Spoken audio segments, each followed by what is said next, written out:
I don't know this one either. I'll take not famous. Never heard of it. Side. Oh, absolute W. Great. Oh my god, what a W. Gotta be S tier. This is S tier. W goated. I'm pretty sure Michelangelo gooned after finishing this one, man. Like, he looked up at the ceiling and he was like, I've done it.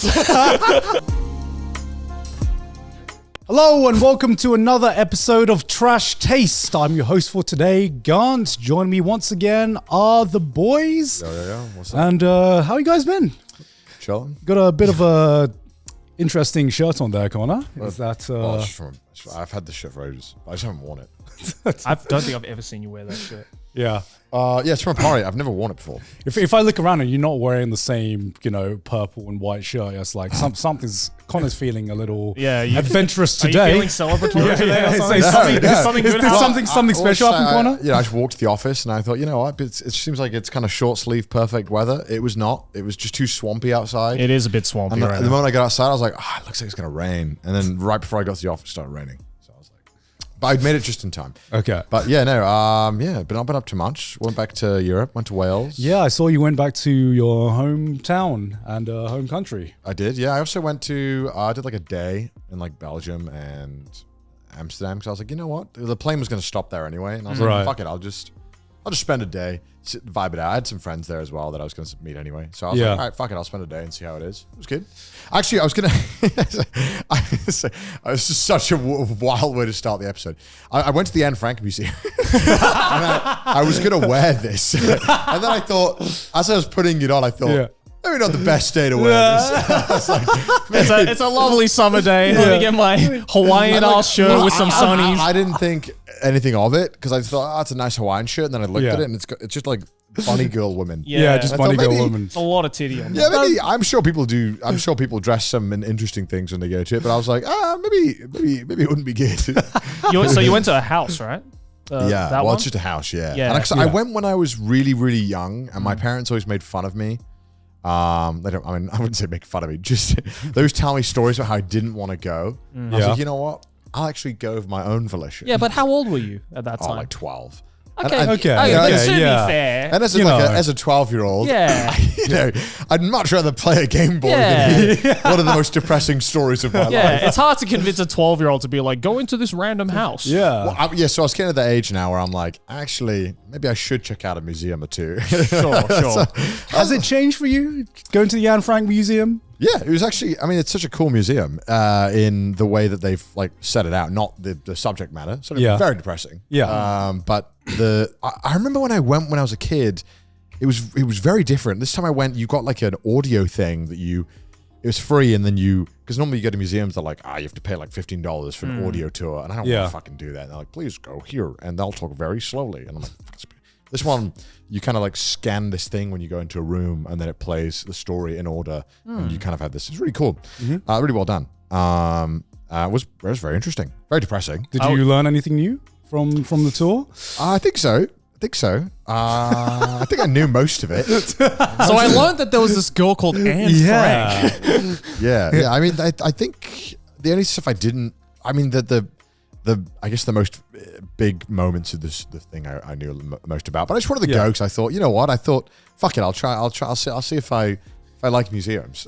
I went there like 3-4 years ago, I think. Like the second time I went to Europe. It was so busy, bro. It was. I was like, this is insane. It's very sobering moment though when you go in there, because like even if you've heard of the whole Anne Frank story, which I'm sure a lot of people have, like actually going there and being like, oh, this is where all this messed up stuff happened. Yeah, it's a very sobering, like, oh, okay. Although the last time I went to the Anne Frank house, I was there with Aki and her family as well.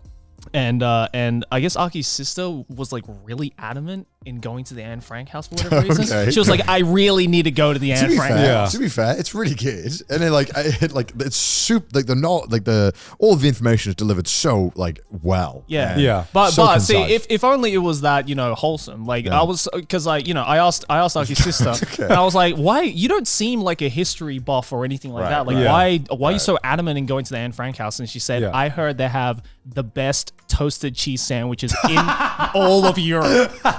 That's why she wanted to go to the museum. To that. That is so wild. And I was That's insane. And I was like, excuse me? And yeah, That is so out of pocket. it was so. I couldn't. Okay, can we at least go to the reviews? And if Yeah. it's not in the first 10, that's out of pocket. I mean, you know, I didn't go with her at that time, but then she sent like, you know, Aki a picture of her eating like a toasted cheese sandwich or some kind of toasted like cheese cheese sandwich. sandwich of some kind. I Right. would like to think that it's probably... I don't think it's at the Anne Frank house. I think it's near the Anne Frank house. No. There is a really nice cafe. Oh at yeah, the okay. end of It must the be there. museum. Then. It's actually really stunning. You get like a view of like the canals. And Oh, stuff. apparently that cafe has Is that the one best- you went to as well? Afterwards, I left because you leave the museum. Yeah. Yeah. And I was like, you know what? I really want a coffee, but I didn't really want to Have it in the coffee. house. I was kind of like, I just don't want to have coffee here. It just feels weird. Yeah. Like, I get it. I get why it's there, but I was like, I just don't want to have the coffee here. I Yeah. was like, I don't want that in my mind, you know? Yeah, Like, that's why I thought it was really weird when she sent a picture to Aki and all it was just her just like eating this like toasted cheese sandwich in the Anne Frank house. And I was You know, there was like Okay. there was a non 0% chance that she just walked through all the museum really fast. Yeah. most likely, yes. To just get. It's just like, where's the cafe? Why does the audio not have any of the toasty recipes? It's just so weird. This is when you go to like Disneyland just to try like the turkey legs. turkey Like, leg, yeah, you're like, exactly. I don't want any of the rides. I just want to try the turkey Yeah. legs. That's all I need to do. Oh, it's not on the reviews. I just know that like I recently I did that what every white person does eventually, where they eventually get recommended World War II YouTube videos. Like, oh, this stuff's kind of interesting. Yeah, that's kind of cool. The history aspect of it, obviously not the other aspects of people get recommended on YouTube of it. Hey, these guys have great ideas. Yeah, this was someone thought of a great idea back in the 90s. You get recommended a bunch of Kanye Yeah, clips. yeah. So let's see what this guy has to say. Fucking okay. Someone did eventually post the. Oh yeah, oh, of the okay. cafe God, itself. The cafe. What was it? When was it that we recorded the thing? And it was that clip where Kanye goes, "I'm not going to say what my doctor was." Yeah. He was a Jewish doctor. So fucking bad. I love that meme of the QuickTime event. Yeah, the QuickTime event. Edit of that, so good. Mudan, please play it. The thing about the red hat that drove me to a point of exhaustion, which was misdiagnosed by I'm not going to say what race, what people, doctor, and what hospital, and what media it went to. We know I can't say that. It was a Jewish doctor. But yeah, no, I wanted to. I don't know. It was kind of like it's kind of strange history because I feel like when you learn about historical things or historical events, especially something so documented like World War II, I feel that like I have all these like very separated pieces of knowledge of this thing and no like clear, concise timeline in my head of how all this stuff kind of played out. Yeah. And so I think that like I like going to the museum, seeing all the stuff, and then just kind of like, just hearing all these concurrent stories and trying to like piece them all together and just trying to like, I don't know, just kind of appreciating what it must have been like going through all that. Yeah. It's such a powerful museum, rightfully so. I mean, it's one of the, like, it's definitely one of the best museums I've ever been to. And even though I know it's super famous and Is it because of the story that it makes it so good, or just the way it was laid out? Because I've been to, I mean, you go to like the British Museum or something like that, which obviously is just a bunch of stuff that we stole. But like, I think the problem with that is that a lot of the time when I talk to people, even like, I think I went to go look at some like, actually I really like Rembrandt. I think his shit is fucking fire. Yeah, that's great. He's kind of good at art. I'm not gonna lie. He's kind of good at it. This guy has a bit of a knack. But what makes it good, Connor? Dude, it's What just emotions so does it grand. evoke? It's the vibe. Yeah. Okay, listen, actually, you know what? Fuck it. I went to a bunch of museums because Holy shit, you are reaching that age. No, because I you know what? I'd realized that I feel like I'm uncultured in so many ways, and I was like, I want to see if I just don't fuck with museums, Sure. or maybe I'm just neglecting myself art, and culture, But obviously, I knew I was going to like the Anne Frank Museum because I think and what I was going to say was that I think when you have a museum dedicated to one thing and more of a concise story to tell, and obviously when it's a story that takes place over like 10 years, it's a lot easier to tell more of a story that's a lot more easy to follow. I think when I went to the National Museum, I was like, dude, it's just a bunch of random stuff. It's old. It's like, okay, cool. So you prefer the ones where it's just like one focused topic? Yeah, because it's like everyone's just like walking around being like, oh, that's nice and old. Wow, that looks really old. Did you go to the Van Gogh Museum? Yeah, I went to that one too. So then eventually they had like one of the Night's Watch, the Rembrandt thing on display, and it was just like every single fucking tourist ever was just taking selfies with it, and I'm like, all right. I mean, that you can't look at it. There's just so many people trying to take pictures. Yeah. I think that's what my big problem with museums is that whenever there's a museum about like a subject matter I'm interested in, same thing with like most big tourist attractions in general, which is just, I could really fuck with this topic, but it kind of ruins the whole like immersion aspect when it's just a bunch of fucking tourists being like, hey, taking like a million pictures. That's the one good thing about I guess Anne Frank House in that sense, is that people rightfully understand that it's not the place to take pictures.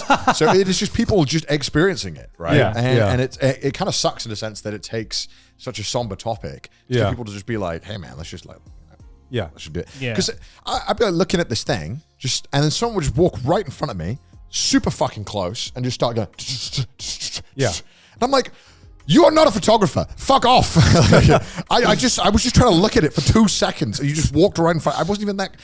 It's not like I was like super blocking everyone else's view. I'm just looking at it. Yeah. And obviously, like we're all trying to like me and a bunch of other people are trying to like stand away from it. It wasn't even like it. I understand when it's like the center point, right? It's like the Rembrandt, whatever it is. Cool. But like when it's just like a little thing that I was just trying to like check out, just trying to look at the details. And then someone just walks right in front of me. I'm like, and starts taking pictures or selfies. I'm like, dude, what the fuck? Come on, dude. But I like to go to museums, and I like to like, I don't like to like look at everything. I don't know how you guys do museums. I like to sit there and look at one piece that I find really interesting for a long time. Yeah. And just trying to feel everything. No, Figure totally. out why he drew everything that he drew. Yeah. I mean, that is literally art. I think you're actually doing it in the intended way. Because I'm like, everyone's like trying to go through everything. Okay. It's there's different like ways where I'm assuming we're talking about art museums here and not like natural history or museums. even like because like I don't know what the one in. Well, my favorites are the contemporary arts museums because I just go in. Well, for one, it's definitely way less people than your average art museum or like history museum. So like you actually have the space to like look at things and like not be disturbed by 100 people trying to take selfies or whatever. But the other reason I like contemporary arts museums is because like for the most part you look at like a Van Gogh or a Rembrandt painting, right? And you're like, okay,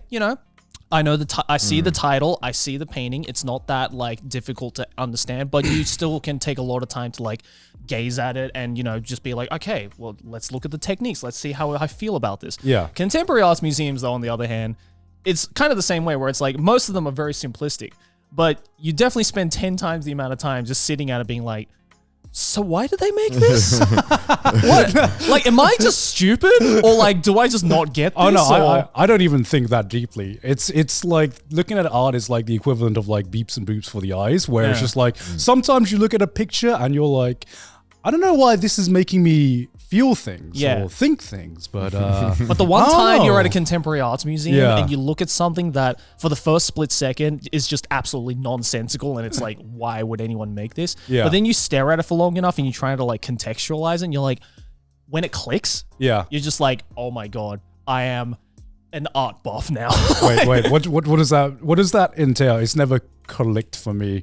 Okay, so there was one, for instance, that took like 3 years, I think, to build or something, and it just opened up this year. So Aki and I were like, all right, let's go check it out because we like contemporary arts museums. Yeah.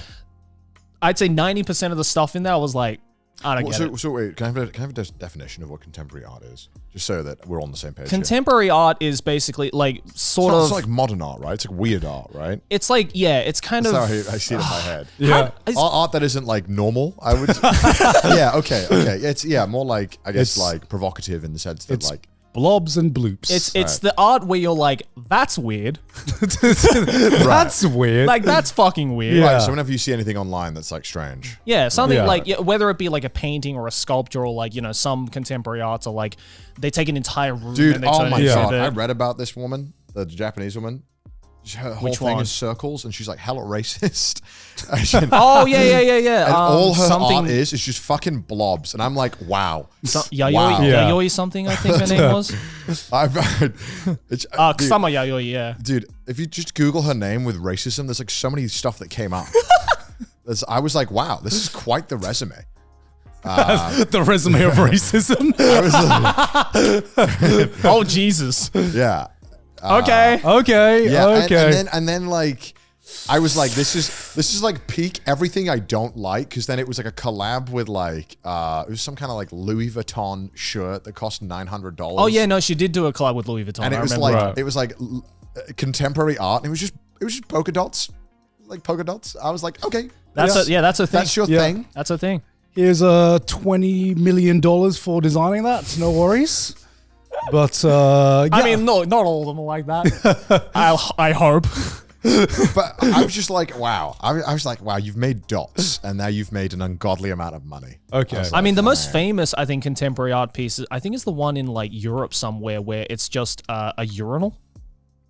Have you seen I've seen that one. I've seen that one. Yeah, the urinal one. The urinal one. But when you actually, when you look at it, yeah, that one. Yeah, that one. Fountain. Like this one is like, you look at it, right, and you're just like, okay, this is just a fucking urinal with the artist's name on it. But when you actually know the backstory of this, it's fucking fascinating. Okay, what's the backstory? I guess like that's off what it is, right? Contemporary art is like a story that is imbued in an object. Yeah. Right. So in the case with this one, in the case with Fountain, if I remember correctly, there's going to be a fucking Mudan fact check already. I can tell. But I think let's go. The idea was, so this was submitted to like when was it? 1917. So this was submitted to like a 1917 art exhibit where the only criteria was that you don't have to be any kind of like renowned artist. Yeah. Right. You basically, as long as you pay a fee to put your art on display, then this art exhibit will take any piece of art. Yeah. So this guy, Marcel Duchamp, was like, okay, I'm going to test the limits of that, and literally just threw in a urinal with his name on it. So basically, this is shit posting before shit posting. Yeah, right. Well, that's fair enough. Okay, Yeah, that's so when you see that, But you're again, like, okay, that's cool. But if you don't know the backstory, you're just like, it's a fucking urinal. But that's what art, like contemporary art seems to be, from my recognition. It's just stories that are contained within an item that Exactly. the like almost like a journal and an RPG. When you click on that thing, like, this is the story about this, and this is why you care. Like, did you see the art piece where it was just like some guy taped a banana? On a wall, on a wall, and I don't know what the story was behind that, but I guess that's why it's so easy to make fun of the contemporary art world, because you just see a banana on a wall and you're like, it's a fucking banana. Yeah, well, I'll pay $1 million for that. I think also contemporary art obviously does very well in modern the art world's great banana.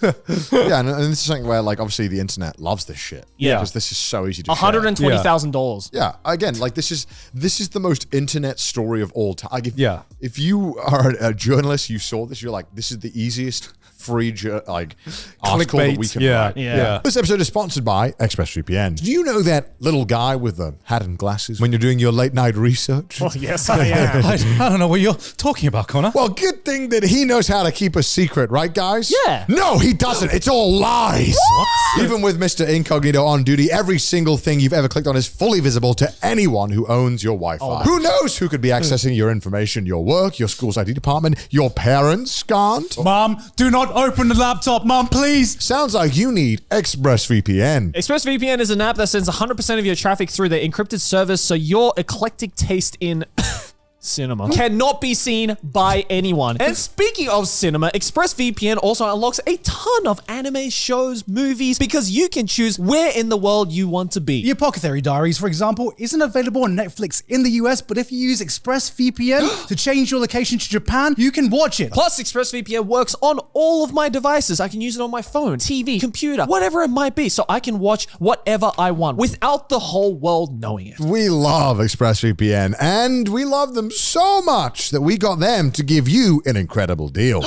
If you use our special link, expressvpn.com/trashtaste, you'll get 3 months extra completely free. 3 Exactly. months for free?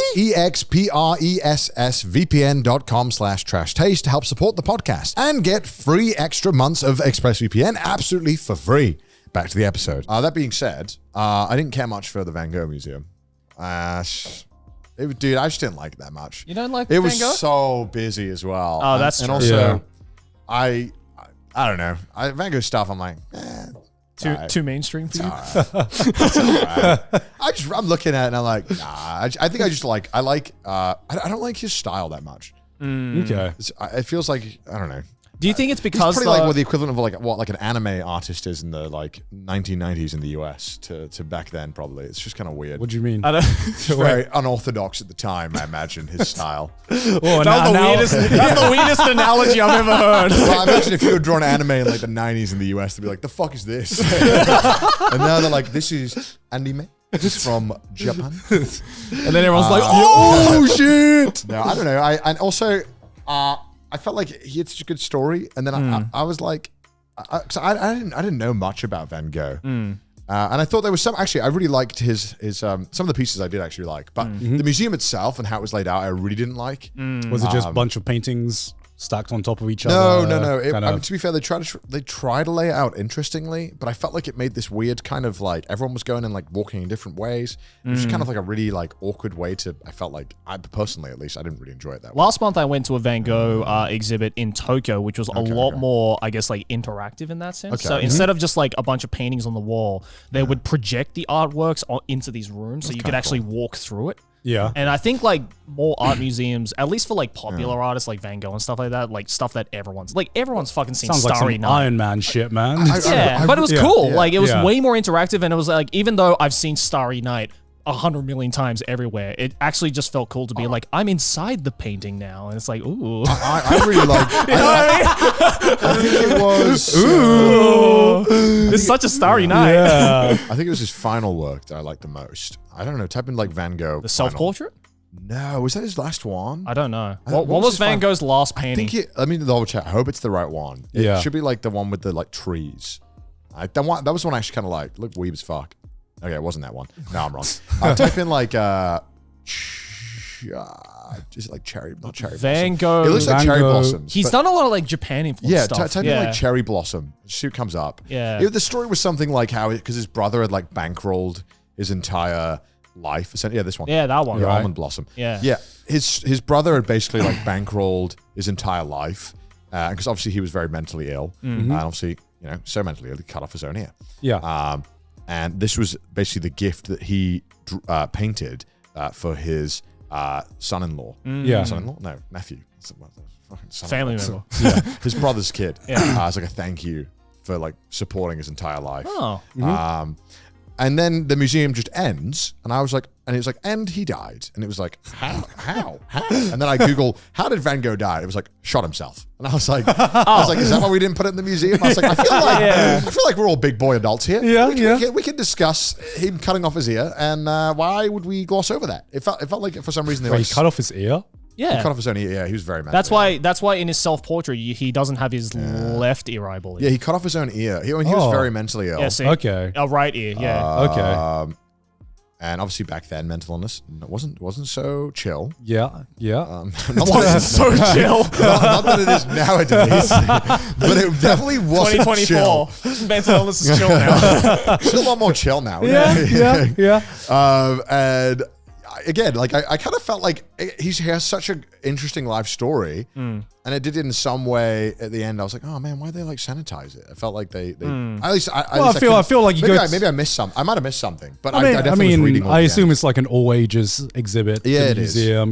They gotta make sure that everything is family friendly. Well, but they probably covered him cutting his own ear off, right? That was there. That's not family friendly. So, like a lot of the museum, I feel like art is normally the one time we kind of were like, look, we have these 1600 paintings, 1700 painted from the Renaissance, where dudes are just getting stabbed or crucified, or there's a bunch of naked people. I forgot what. There was like somebody. There was one. And all the babies in those Renaissance paintings, just like old men. I don't know if it was a famous painting. There's one painting where it was like when. I don't know who it was. It was either like Caesar or Judas, or someone ordered like. Oh, it might have been Judas. It was like kill all the kids in this one village. Can you Google? I have never heard of this before. Judas kills all the kids. Judas. There was like a painting where they'd recreated the order from one of these people to kill all the kids, and it was a really fucking gruesome picture. Where was it? No, is it Judas or Caesar? Man, our company computers Google search is you wild. have cursed. Caesar. Judas kills all kids. Oh man, What kind of search history Dude, is this is such a bad thing to remember like this. No, type in Caesar. Are you sure it was Judas? Yeah, it might have been be Caesar. It's one of Yeah. those guys. All right. One of those guys. Caesar kills all kids. No, this is. I mean, there's a lot of Caesar in perilous situations, but It Yeah. was like someone had ordered for some reason, killing all the boys of this. maybe type in painting after This that. is such a weird, this is such a funny tangent. I'll know the painting when I see it. It was very like intense. Massacre of the Innocents. Yeah, maybe it was the Massacre of the Innocents. That sounds about right. What is this? Massacre of the Innocents. Wikipedia. What is that? Yeah, Open it yeah, up. what click is into that? Funny enough, there's a lot of those in history. Yeah. Narrative of the Gospel of Matthew. It's a Male biblical children. story. Yeah, this is the one. Orders the execution of all male children. Yeah, this is it. This is it. This is it. All There right. was some really like cool painting that I feel like no, I'll recognize it. What is it called? Do you know who painted it? What's it called? It's Massacre called of the Massacre Innocents. Massacre. I'll go on my phone and I'll see. Yeah, Massacre of the Innocents. And this shit goes hard. Like it is just. It is like I was looking at this painting for ages, thinking like, this is so fucked. How did you sit there and paint this for so long? But I was like, this is something that like Images that go hard. kinda, like it's like you're looking at it. And, Yeah, maybe don't scroll down because I saw some fucked up things. There was like this. Yeah. one. Be careful what Yeah, we show yeah. on the screen, please. Maybe censor all this Mudan just in case. Oh man, there was just this one paint. I mean, I think there's a lot of paintings of this actually, but there's this one painting I saw in this museum that was like huge of it, and it was like these women were killing these warriors. It was there's like a dead. I mean, that baby. painting There's- just right yeah. there is sick as hell as well. Yeah, some of these That was things so were cool. like, I don't know why we went on this tangent. I think the point is that there was this one. I was like, this is very widely accessible in just a normal museum. Yeah, right? Like I yeah. think that this is stuff that I don't think that you should be sanitizing this kind of artwork. No, It's like let people see this stuff, these paintings. I get it, which is why I think it depends on like the vibe of the museum you're going to, which is why a lot of the more popular museums, they always feel like this is made from mass market basically. Yeah. Because that's a lot of people are going to go to these kinds of museums, and then sometimes you get really niche museums that kind of, I remember this one time, this is going on another tangent. I remember this one time, this was when I was living in Thailand actually, and I was like, oh honey, do you want to go on a date? Is there like anywhere you want to go to at all? And she's like, yeah, this is one museum that I've been really, really interested in. That's in Bangkok, actually. And I was like, sure, okay, we'll have a little museum date. Let's sure. Which museum do you want to go to? So there's this museum in Bangkok that I think it's the Death and Medical Museum. Oh my god!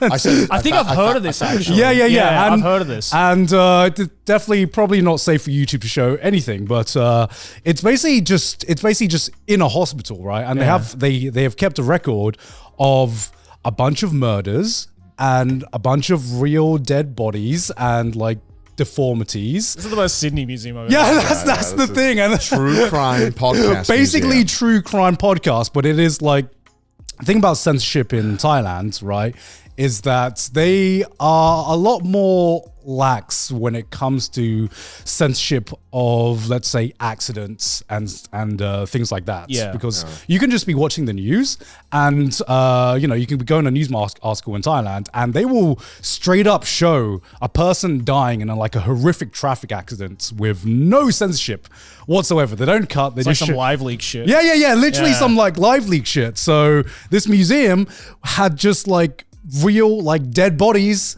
and Imagine real the conversation went, hey, we know horrible accident. Horrible. Could we have the body?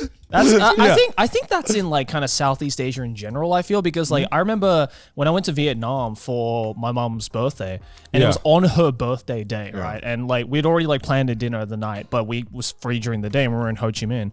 And we were like, "What's your birthday, Mom?" We're like, "What? 60th birthday? What do you want to do?" And she's like, "I want to go to the Vietnam War Museum." And I was like, "Are you sure about that?" And she's like, "Yeah, I want to know about like the history of it." Very depressing. And so I was like, okay. So we went there, and innocently enough, like the outside has like a bunch of like really cool like World War II, Vietnam War like artillery and like airships and stuff like that. It's like really sick. And then you walk inside, and the first floor is all about Agent Orange, and you just see the most absolutely horrific images of like Agent Orange, and my mom's just like, this is a good day. It's like maybe this was a mistake. I've just seen some shit that I'm gonna see in my nightmares for the next 10 years. And it's like, and again, it's like it's a lot like the museum in Thailand where it's like they don't fuck around. Like obviously, they need to be historically accurate and show how terrible it all is, right? But man, some of those images, gotta show that stuff. Right? Of course, and I respected it for that absolutely because it really gave a very powerful effect when I was there. But my God, some of those images, holy. I did find the image, brother. I sent it to Nabby. So okay. Let's see it. Let's see it. Yeah, pull it off. No, because I'm used to going to like exhibitions like in London about like the Tower of London and all that shit, and it's always like little fun recreations of this is the kind of torture that existed back in the day. I think people just think that like pre 1900s was just like it was just different species actually. I just built diff. Yeah, and then you see some of these like exhibits where obviously in Southeast Asia they don't have the budget to make fun props or make fun little recreations of dead bodies. So here's just a real dead body that we've preserved that's been cut up for you to show, and it's like, Jesus Christ. I do love like weird museums as well. Ones just, like dedicated to like strange topics. Yeah, let's see this picture then. It's kind of gnarly. All right, let's see this. All right, let's see how hard this image is on a scale of 1 to 10. I mean, how hard does it go? How hard it goes? How hard? Honestly, okay, the image I sent doesn't do it justice because it's got like a watermark on it. Okay, but imagine it in like it's like this. It's like 8 foot. You could just it's like immaculately painted. It's like ridiculous. Damn. All right. And it's just so grotesque. Look at this image. God damn. So like, look at it. Yeah, that goes hard. That does go hard. That's like a naked dude stabbing a baby. There's you have to like bleep all of this. I mean, like this looks like something out of Fear and Hunger, probably. Yeah, I mean, well, like this is like a black metal like album cover. There was like so much about it. They're explaining it, and they were like, yeah, well, because the women were obviously protecting the kids, and you see like there's literally a soldier with his eyes being gouged out because they're trying to kill him. Yeah. Like, it's just like Christ, like. Imagine painting this sitting down. You brew a coffee. Obviously, coffee maybe was maybe he wants drinking back down. I don't know. Yeah. You brew a tea. Time to get to work. All right. Like, the butt cheek, immaculate on this one. I gotta finish off this ass cheek, bro. That guy is caked up while massacring, man. God damn, bro. Did they have to look give at him that such ass. a cake? Jesus. Oh my God. Yeah, no, that goes hard. Yeah, I will admit that goes hard. Do you think back in the day when artists were like painting something like this, do you think they knew they were about to drop a banger? Do you think they knew? They went to their clients and they're like, I've got a zinger. It's crazy. Hear me out. Obviously, we hear about some of the most amazing pieces, right? Yeah. And these fantastical, like stunning, amazingly religious and grand paintings. All like reminiscent of this. I don't even know what the style is because it's been a style for so long. I don't think there's. They're all like very like religious. I mean, I would have just called this a Renaissance painting. But I think Renaissance is. I don't know if I could be wrong here. I could fact check. Absolutely necessary. Yeah. Isn't that more like the Italian style of? Like Michelangelo and stuff like that. I thought that was what that referred to. I could be wrong. Maybe I don't know. Yeah, anyway, maybe. Point being, we don't know art, so don't take anything. But I mean, it's fun. It's fun talking about it, and just seeing old shit is so cool. Then I'd see this painting, right, and they'd be like, "Yeah, this is one of his more unremarkable works. It's from I don't know. This would be like 1657." Yeah. And I'll look at it and be like, "This shit is so insane," and they'd be like, "Yeah, it's only really worth like 50,000 nowadays. Like, that's fucked. That's like this shit is so insane. That reminds me of when I went to the Louvre in France, and you know, obviously massive museum, right? And obviously 99% of people were there to see the Mona Lisa. And so the Mona Lisa, I don't know if you guys have been to the Louvre or seen the Mona Lisa, but like it's in this room where it's basically only like... Oh, yeah, I've been to Louvre. Yeah, it's basically only... There's 2 paintings in this room. I was a kid. There was the Mona Lisa. On one wall, there's the Mona Lisa, which is fucking tiny, by the way. Right. And like really far away. And there's obviously a million people clamoring over to like take a picture of it. And then on the other side of the room is what's considered the most rejected painting of all time, because it's in the same room as the Mona Lisa. But the thing is that like... For one, it's such a stark contrast to the Mona Lisa, because the Mona Lisa is this tiny thing that you've seen everywhere. And then on the other side, it's kind of like this. There is this giant, like, 10, 12 foot long painting that is so much more interesting and so much cooler than the fucking Mona Lisa. Yeah. So like, while everyone was taking a picture of the Mona Lisa, like I was just fucking chilling looking at this like giant thing. And I'm like, why is no one looking at this? Well, why is the Mona Lisa the most famous painting in the world? It's because of the story about how it was stolen. It was like it was stolen at one point, and then I think there was a whole like news thing about, because I think it was a rather unremarkable painting when it was first released. We wanted to fact check, but I'm pretty sure what kind of pushed it into being one of the most popular ones was the fact that it was stolen and it had such a huge news story around it. Yeah, and then it was retrieved. Do you think like the art community back in the day was like similar to like the anime community today, where they saw the Mona Lisa and like, that's mid. Overrated. Mid. I know. I genuinely think like it was kind of a like I said, like a kind of you know what I mean? Yeah. It's like it's too mainstream. Yeah. What are the top 10 most famous paintings in the world? Mona Lisa obviously number 1. Probably Mona Lisa. Go with the pearl earring. Because I have no knowledge of art at all. Last Supper, Starry Night, Van Gogh, Go with pearl earring. There must be a list. There must be a list. I think my brain is broken with the Van Gogh Starry Night. Yeah, all right, CNN. I just see Lord of the Rings. Top 10 most famous paintings in the world. I just see like the Tower of not Sauron. It's Tower of Sauron. That's all I see. Like, can you show Starry Night will be on this list actually. Yeah, all right, Mona Lisa. Mona Lisa is number 1. Last Supper. Have you actually seen the Last Supper? I have seen Last Supper. It's not like some like dingy fucking wall. Yeah. What? It's not like some. I don't. It's in Santa Maria, right? Yeah, it's cool. Okay. Actually, Last Supper, I fuck with it just with how much is going on. Yeah. In this one, like Mona Lisa is like, oh, it's a fucking girl, isn't it? Oh, that's.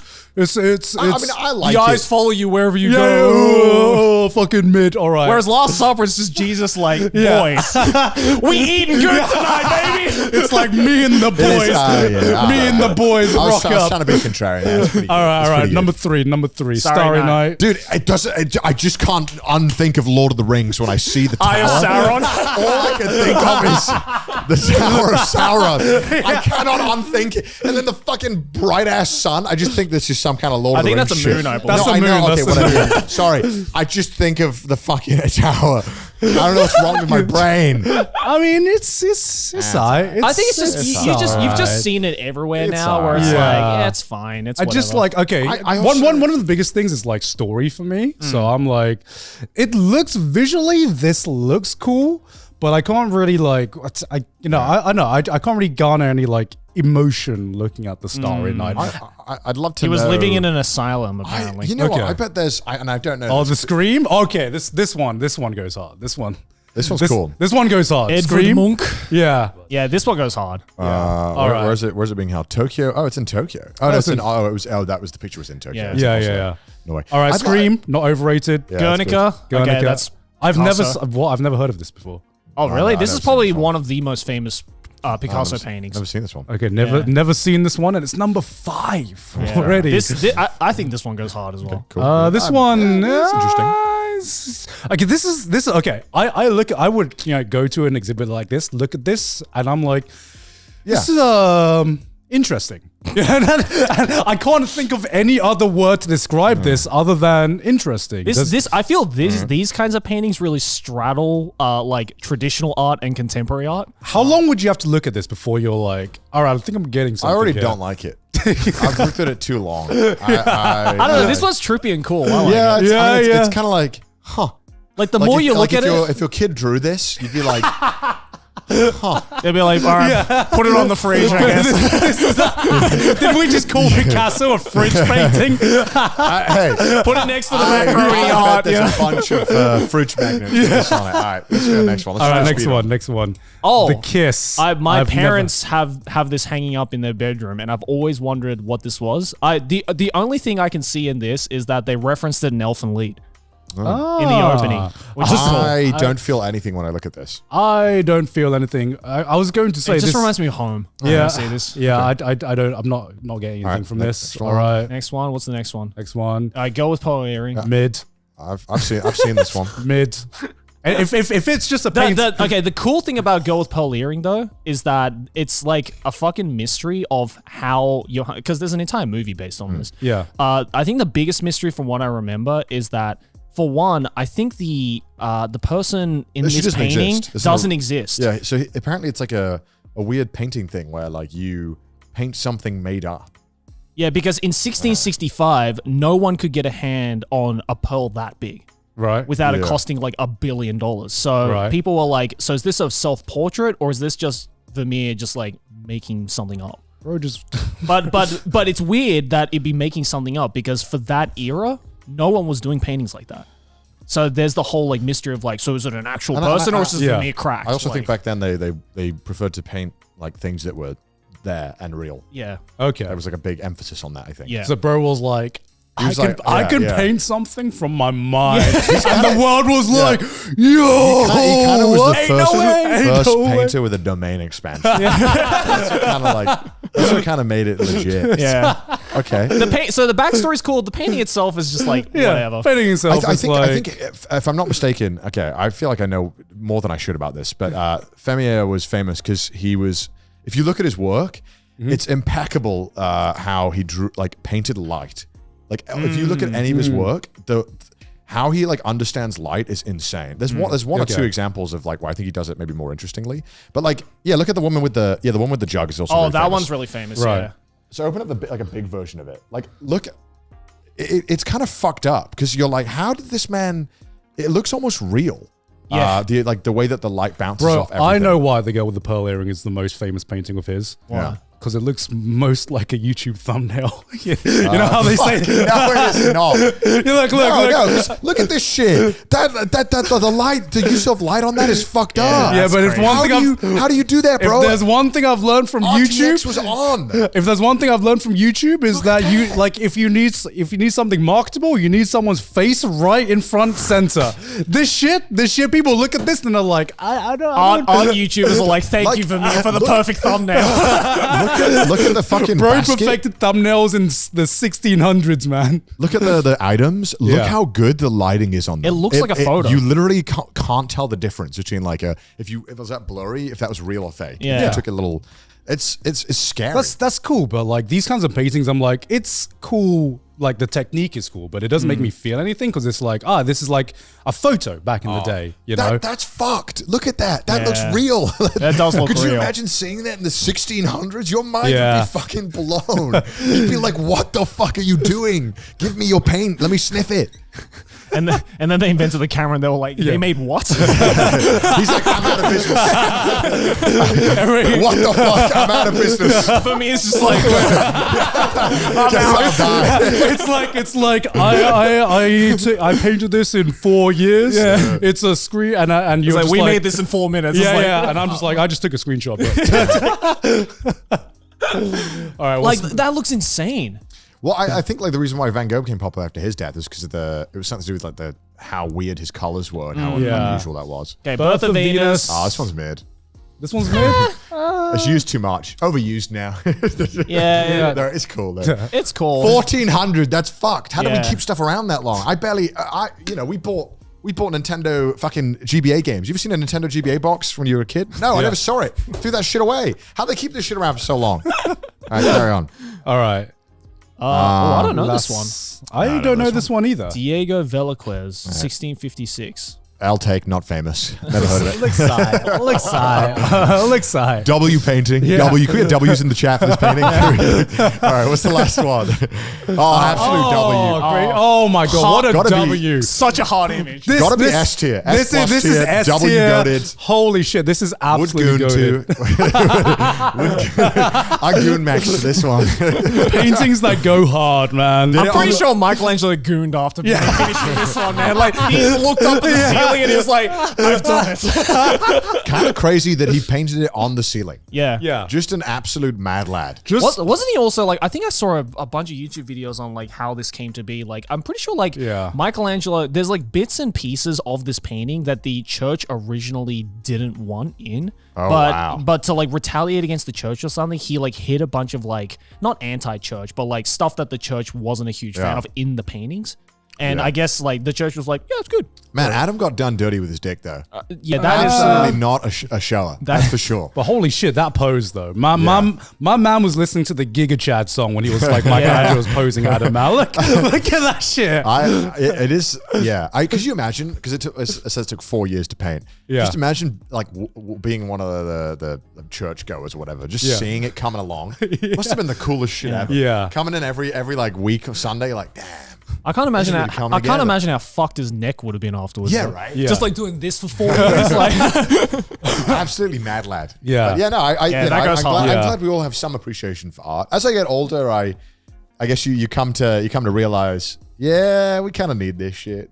yeah, we do. Well, to me, art is like, to me at least, everyone has a different definition of art. To me, art has always been about communication. And it doesn't matter what kind of media, whether it be paintings. The thing that makes paintings hard to appreciate as a kid is that I feel like whenever I've really appreciated a painting, I've definitely needed more than just a quick glance. You know what I mean? It's something, it's like you watch a piece or, you watch a movie or something and you're like, okay, you're sitting down for this duration of this movie and then you will get some kind of emotional response. Same thing with music. You listen to the entire song. With a painting, there are so many different like layers of how like the historical, the time, like the aspect of like showing you what the kind of what was popular then. Like you get a real sense of like what was like the style, and like you can imagine people being like, this is shit. Or, this like Picasso, I'm sure was kind of really out there at the time. You can probably get a feeling for that when you look at it, because even now you're like, what the fuck is that? Yeah, but like Picasso, what you good, bro? But one thing I do like about some pieces of art, which is just like I think it's the rawest way to really get a sense about what someone's inner emotions is sometimes, especially with some more of the modern arts. I don't know how it classifies itself, but sometimes you just look at a different combination of lines and squiggles and some shit, and you're just like, what were you feeling? I feel that way about every Salvador Dali painting. Well, I guess why is Dali not on here, man? I see here it says persistence of memory is the ones that came close, which is probably his most famous one. Let's see that one. Oh, the Knights Watch that. I saw that one too. That's why I said some museum, because if you try to it's the melting clock one. Oh, I do like that one. That one cool. That one this is cool as fuck. It's so sick. All right, this is that goes so hard. Look at that. Yeah, I do like that does go hard. Fuck yeah. Does feel like something that belongs in a Courage the Cowardly Dog episode, though, all of this painting. I don't know why. You know what I mean? I just realized Joey likes anything that could pass for an album cover. Or like acids. Dude, this is an album cover. Is it not? Of course it is. This is such an album cover. This is an album cover, this man. This is so sick. Okay, you know what? Like, I think, I'm very fortunate. I've never had to go through some, like, really, really like tough hardship in my life. Right? I've been and I think almost that's why as well, something like Van Gogh, right, doesn't connect with me as much, because like I think art in a sense is like, man, as you get older, you're like, man, I'm so even religious. You're like, I love God so much. Does anyone else love God so much? And you see this picture of like Adam and Eve, you're like, fuck, I get it. I feel so good about this. And same with like Van Gogh, you're like, man, I'm going through some shit right now. Yeah. I just need to know if anyone else has felt this way, because everyone else felt so fucked up. And then you see a Van Gogh painting of him doing a self-portrait when after he cut off his ear, and you're like, everyone's like, preach. I mean, like, I imagine like that's how it is, right? As you get older and you can appreciate the stuff, because you're like, I can now I've gone through some of these aspects of my life. Well, you know what kind of I can see the art. Like, I imagine when I'm sure when I'm like 60 and I've had some real fucking hardships, or I've lost people I care about. Probably seeing the Van Gogh of him after the self-portrait after he cut off his ear. I'm sure that'll feel so fucking raw to me at some point. I feel like with art, it's so hot, as humans, right? We can sympathize a lot of the times, but it's, we get the true connection when we empathize. Yeah, absolutely. Yeah. Because like the first time, I really felt this was, it's, to me, it is a piece of art, which is like watching the ending of Evangelion. You watch it as a kid. I know you bring up anime. Yeah, I mean, it's the first time I like something like my brain chemistry changed to be like, oh, this is some stupid artist pretentious shit. That'll be a portrait of Asuka in a museum in 400 years. They'll be like, this is one of the first examples of this style. I really want to, in 400, if I could time travel 400 years from now and go to an art museum and just see the frame of like, with the cum in his hands. Like, that'll be this in like the National Museum. Yeah, 100%. Well, like, this is one of the first Hideki Anno amazing pieces that really evokes preserved for 400 years. Well, do you think like do you think like in terms of influential people and influential culture, right? Do you think the people that are living in our generation will be looked back upon as like, as influential as some of the people in the past? Because you think of some, not even with artists, but some scientists as well.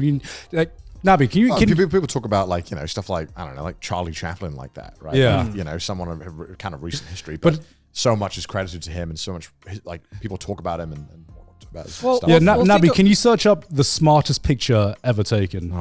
Or something. Okay. I think I know the one you're on about. Yeah. And you think like the photo of the most intelligent people ever taken.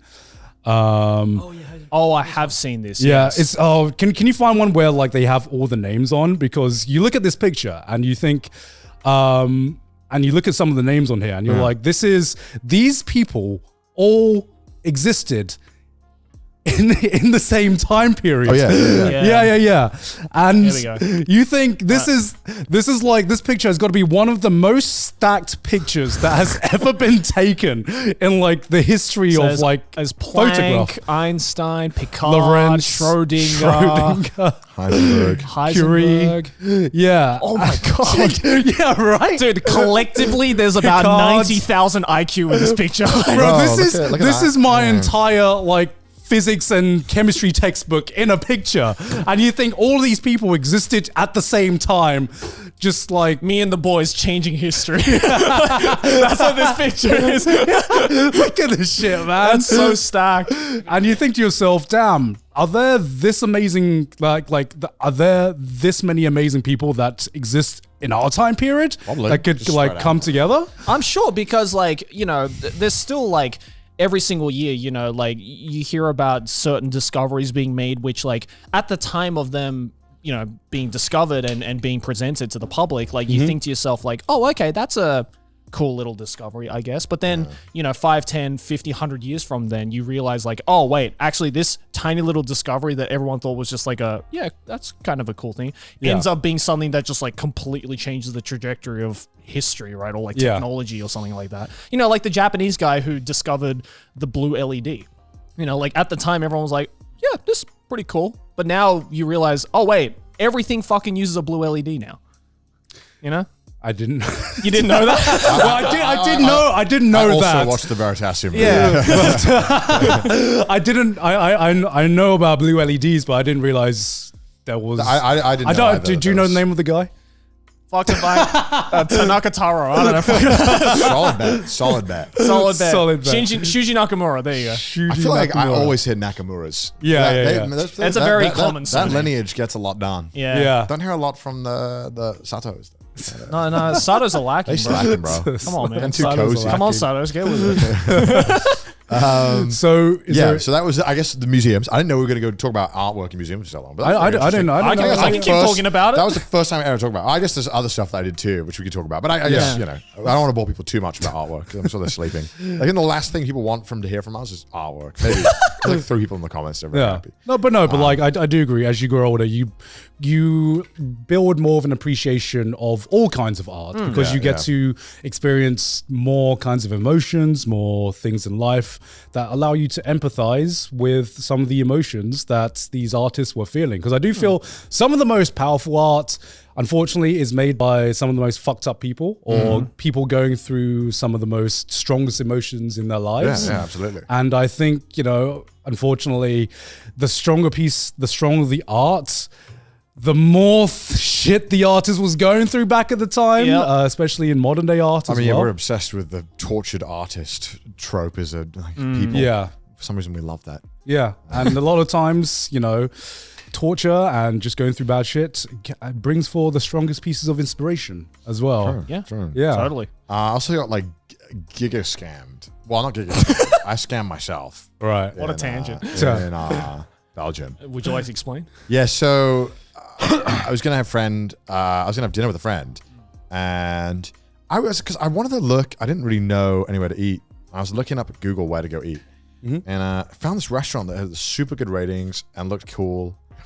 And I had a bunch of stuff planned that day. So and the restaurant didn't have any bookings available at dinner. So I was like, let's just get a lunch. It'll be chill.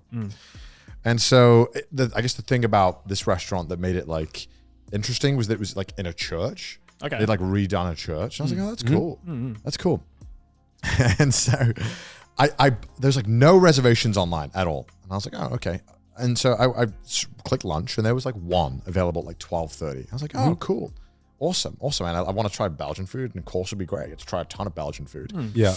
And so I went at 12:30, and I thought it was odd when I booked online because they needed my card for a deposit. And I was like, that's a little unusual, but not unheard of. I mean, it's normally it's just for a course. Okay. Or a nicer restaurant. Yeah. For some really expensive restaurants. It's a little bougie. So I put my card details in, and I didn't think anything of it. And then I on the way over there, I was just looking at my bank account and seeing because I was just feeling good about myself. I was baby. I was trying to look because I couldn't find a payment for something else, and I noticed that I was like, what is this payment that I don't recognize? And it was the restaurant that took a charge to secure the deposit. They'd taken 300 euros out. What? I was like, what the fuck? 300 euros for 2 people? That's insane. Okay. Yeah. I was like, that's fucked up. So I was like, okay, Christ. All right, Jesus Christ, what is this fucking restaurant? But I was like, all right, maybe they're it's a prepayment thing. Yeah. So I won't have to pay or they'll use the money or whatever. And I was like, okay, well, a little expensive, but hey, I'm on holiday. I'll splurge a bit more than I intended to today. Right. It'll be all right. So I get there and I can tell, all right, this vibes are a little serious and I'm definitely a little underdressed. Turn up in a t-shirt. I was like, all right, this is Turn up in the trash taste hoodie. It's a little more serious than I thought it was going to be. And it was a very open thing. And there was so many staff. I was like, what the fuck? And I knew I was in trouble before because when I checked into my hotel, the guy was like, sir, where are you going for lunch today? I was like, I'm going to go here. He's like, oh, very nice. I heard it's hard to get a reservation there within 3 months in advance. I was like, what? What? Okay. I booked it 2 days ago. What do you mean? So someone must have canceled or something. Yeah. I was like, oh, okay. So I go there, and they bring out these 3 snacks that are tiny. One of them was just a sushi piece. Very bougie sushi piece. Okay. I was like, one of those. I was places. like, please don't tell me I booked Japanese food. By accident. Yeah. I'm gonna end my life. And so the first thing comes out, and he goes, this is what is known in Japan as a maguro, and they didn't say tuna. They said this is a maguro with a umeboshi residue, using a bit of dashi. They were pronouncing everything way worse than I am. Yeah. Right? I was sitting at them okay. So I eat this. I'm like, don't get me wrong. It was very good. I'm sure it was. So I have and there's some other. I took pictures and I can send you them all, Nabby. I don't know how you should show them. I can. Actually, I'll send them in post. I'll show you. I'll try and show you boys a couple of them. So what I'm hearing. So 3 pieces come out, right? And I was like, all right, I'm in a little trouble. Yeah. And they come over to me and they go, yeah. So that was the snack. Are you ready for the 12-course meal? I was like, the what? The 12? I was like, was that 3 of them? She goes, no, that was the introduction snack. I was like, oh. And then she goes, here's the full menu. And I was like, okay. And I was like, that's a lot. And I look at the bottom, it says the price, 300 euros per person. I was like, oh no, what have I done? And then they go, is 4.5 hours okay? I was like, 4.5 hours lunch? I was like, I've dinner booked at 6. It's like, it's 1 a.m. It's 1 p.m. and I've got dinner booked at 6. It's so over for me. And then it's just like every course comes out and okay, don't get me wrong. Every course was amazing. It was so delicious, but it was not worth 300 euros. Right. Yeah. I don't think any meal is worth 300 euros. And every single item, they just go, this is the negi. And I was like, you can just say leek. Just say leek. I know what leek is. Stop. I was like, how dare you say negi? Just say leek. You know this is leek. Don't lie to me. And again, it was amazing food. And if I was a billionaire, I'd be like, great, this is great value for money. Sure. I would have $1 billion. And so was it all Japanese? No, but like I'd say 8 or 9 out of the 12 dishes all had like some Japanese word that they would use. And like one of them was like, this is seared bonito. And I was like, okay. And then there was one where it was like, and I knew they were just waffling because at one point they said, I wrote in my notes because I remember I was very aware of this because I really wanted to talk about it, and I thought you'd find this funny. Okay. They had like 3 items that were all hamachi, right? Okay. Problem is, hamachi is very not clearly defined in what it is. Right? Yeah, it's just a whitefish. Right? Yeah, so if you actually, interestingly, if you Google hamachi Japan, and each area of Japan actually calls hamachi something different. Yeah. So different fish sizes. So if you now just Google like hamachi, local types, there's like names. Like there's like all of these fish are completely different. No, not the hamachi network. Like images. There's like I had a good chart that I found online where it was like. Okay, this is not very helpful. Maybe you might have to type it in Japanese. Basically, like Osaka, hamachi is something totally different to what it would be in like Niigata, and there's even more local variety where it's just like, what is this? Like this is so not even defined.